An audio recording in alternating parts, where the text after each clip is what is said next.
مدینۃ الاولیاء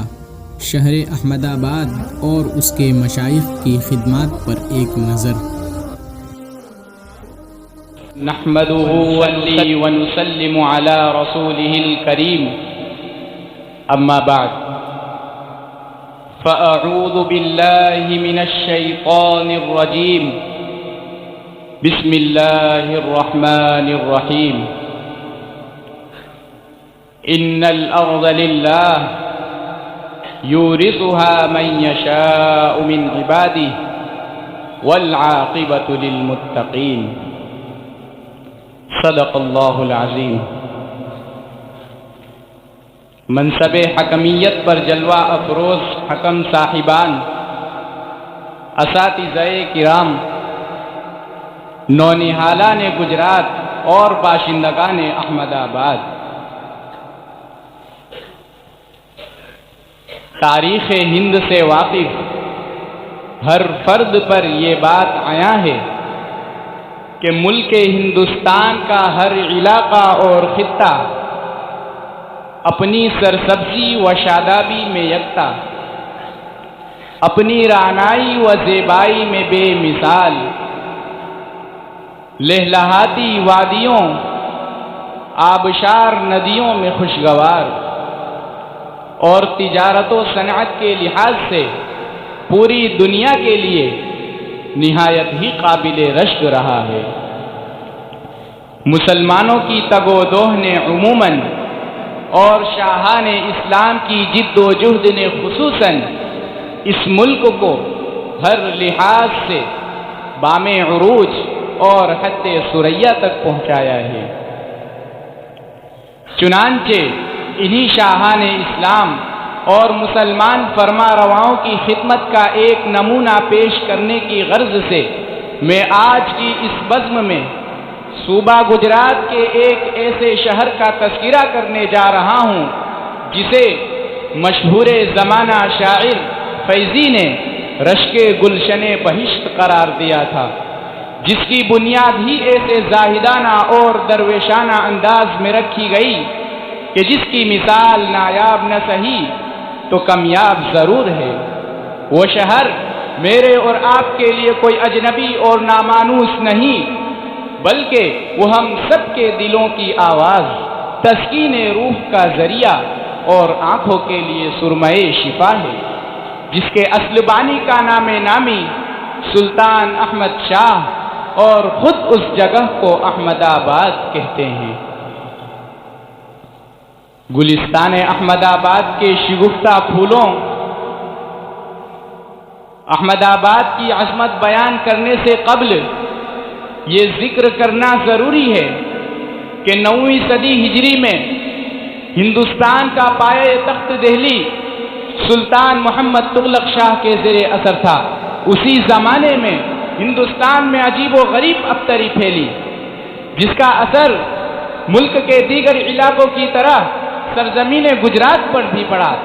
اسی موقع پر سلطان محمد تغلق نے اپنے ماتحت مظفر نامی ایک امیر کو خطے گجرات کا فرما روا نامزد کر دیا۔ اسی امیر مظفر نے سن ہجری 810 میں گجرات میں اپنی آزاد حکومت کا اعلان کرتے ہوئے مظفر شاہ کا لقب اختیار کر لیا، لیکن کچھ عرصے کے بعد جب مظفر شاہ داعی اجل کو لبیک کہتے ہوئے سفر آخرت کے لیے روانہ ہوئے تو اسی وقت تاریخ گجرات میں ایک عجیب کروٹ لی اور سلطان احمد شاہ سرزمین گجرات کے فرما روا مقرر ہوئے۔ یہ سلطان کوئی معمولی آدمی نہیں تھے، بلکہ تاریخ شاہد ہے کہ بر صغیر کے فرما رواؤں میں احمد شاہ اپنے کردار، اخلاق، دل نوازی اور بلند نگاہی کی بنا پر مثالی حکمرانوں کی صف میں شامل تھے۔ انتہائی متحرک اور فعال طبیعت سے خدا نے انہیں نوازا تھا۔ چنانچہ جب انہیں یہ علم ہوا کہ سابرمتی کے کنارے کسی زمانے میں باد آباد نامی ایک شہر ہوا کرتا تھا، جسے گردش ایام نے صفحہ ہستی سے ایسا مٹایا کہ وہاں کے گزرنے والے کو یہ خیال بھی نہ ہوتا کہ یہ ویرانہ بھی کبھی شہر رہا ہو۔ تو اس موقع پر سلطان نے اپنے شیخ احمد کھٹو سے مشورہ کر کے عین اسی جگہ احمد آباد نامی ایک شہر بسانے کا فیصلہ کیا، مگر ساتھ ہی ساتھ یہ بھی طے ہوا کہ اس شہر کا سنگ بنیاد احمد نامی 4 ایسے بندگان خدا رکھیں گے جن کی فطرت کا نگینہ اپنے رب کی نافرمانیوں سے آلودہ نہ ہوا ہو، جن کے لمحات زندگی شبنم کے قطروں سے دھلی ہوئی پنکھڑیوں کی طرح صاف و شفاف ہو، اور جنہوں نے فرض نماز تو کیا کبھی عصر کی سنتیں بھی نہ چھوڑی ہو۔ سرزمین احمد آباد کے باغیرت باشندوں، مملکت گجرات میں ایسی نابغیر روزگار ہستیوں کی تلاش شروع ہوئی تو اس شرط پر پورا اترنے والے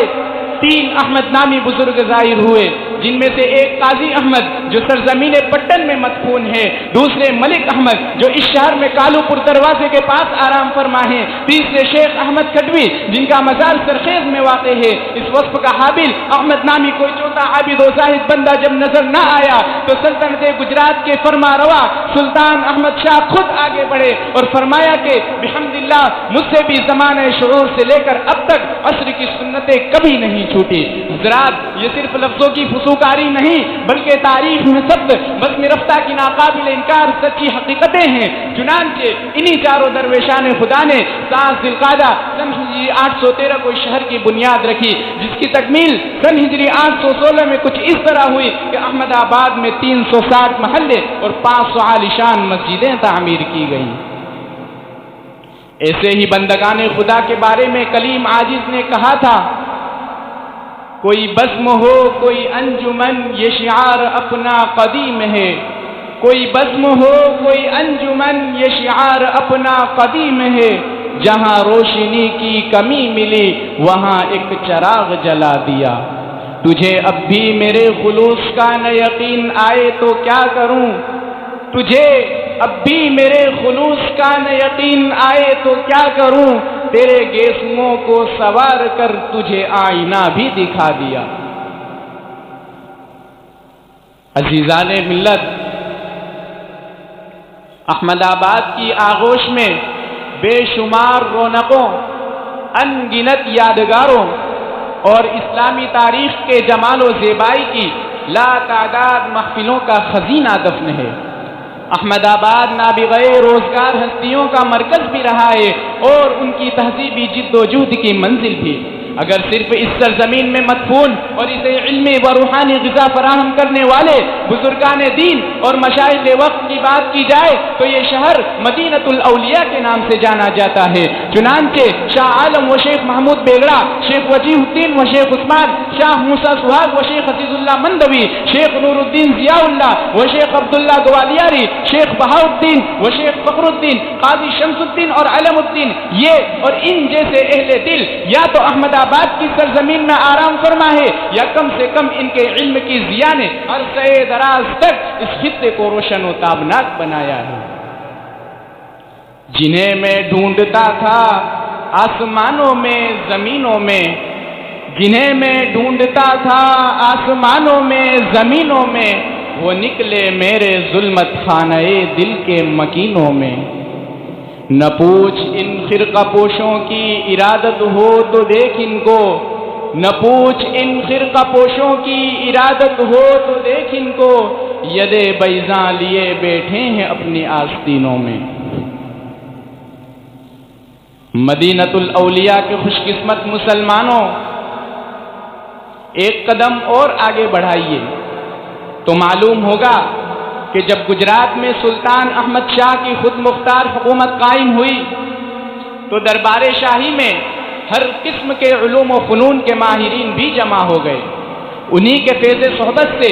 سلطان نے احمد آباد میں مدرسوں، مسجدوں، کتب خانوں اور رفاہ عامہ کے دوسرے کاموں کی بھی بنیاد رکھی۔ چنانچہ عثمان پورہ و خانقاہ سرخیز کا کتب خانہ، شاہ عالم و شاہ جہاں کا کتب خانہ، مدرسہ ہدایت بخش، مدرسہ ولی اللہ اور پیر محمد شاہ کے کتب خانوں سے عمراء اور سلاطین نے اس سرزمین کو ایسی علمی ضیاء بخشی کہ ایک عرصہ دراز تک اس کے اثرات یہاں محسوس ہوتے رہے۔ اگر یہاں کی مسجدوں کا تذکرہ کیا جائے تو اس خطے زمین کو زین البلاد کہنا پڑتا ہے۔ مرآت احمدی کے مطابق صرف احمد آباد میں پتھر کی 500 مسجدیں تعمیر کی گئیں۔ یہی نہیں بلکہ احمد آباد کی قدیم مسجدوں میں اکثر 2 مینار ہوتے، جن کی خصوصیت یہ تھی کہ ایک کو حرکت دینے سے دوسرا بھی خود بخود حرکت کرنے لگتا۔ آج بھی اس شہر کی جامع مسجد اور جالی والی مسجد اپنی خوبصورتی، دلاویزی اور شان و شوکت میں بہت بے نظیر ہے۔ تاریخ گواہ ہے کہ شاہ جہاں گورنر کی حیثیت سے ایک عرصے تک احمد آباد میں مقیم رہے اور یہاں کی عمارتوں کو دیکھ کر ہی انہیں تاج محل کا ذوق پیدا ہوا تھا۔ ہے دفن مجھ میں میری کتنی رونقیں مت پوچھ، ہے دفن مجھ میں میری کتنی رونقیں مت پوچھ، ابھر ابھر کے جو بستا رہا وہ شہر ہوں میں، اور پوشیدہ تیری خاک میں سجدوں کے نشاں ہیں، پوشیدہ تیری خاک میں سجدوں کے نشاں ہیں، خاموش اذانیں ہیں تیری باد سحر میں۔ زین البلاد میں بسنے والوں، آج اس سرزمین کو اس کی عظمت رفتہ واپس دلانے کی ضرورت ہے۔ یہاں کی مسجدوں کو قرآن و حدیث کے درس سے سجانا پھر سے ہماری ذمہ داری بن گئی ہے، اور یہاں پر کتب خانوں کو آباد کرنا بھی ہمارا ایک تعلیمی فریضہ بن چکا ہے، تاکہ یہ شہر صرف رسمی احمد آباد ہی نہیں بلکہ پھر سے حقیقی احمد آباد کی ایک جیتی جاگتی تصویر بن جائے۔ ہاں دکھا دے اے تصور پھر وہ صبح و شام تو، ہاں دکھا دے اے تصور پھر وہ صبح و شام تو، لوٹ پیچھے کی طرف اے گردش ایام تو، وما علینا الا البلاغ۔ آخری مساہم محمد صہیب رئیس احمد وٹوا، درجہ ثانیہ